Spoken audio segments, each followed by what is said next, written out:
Welcome. In this tutorial, I'm gonna show you or teach you how to download Google Docs on your iPhone.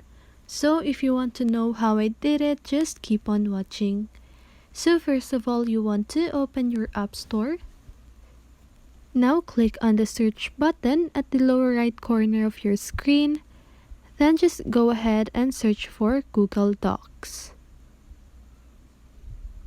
Okay. So now just go ahead and click on the button. You should see a Get button, okay? So now just go ahead and wait for it.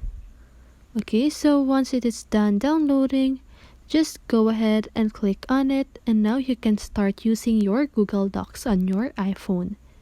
And that is how you do it. So I hope this video helped you, and if it did, make sure to like, subscribe, and hit the bell notifications so you won't miss a video. See you on the next one, and have a great day.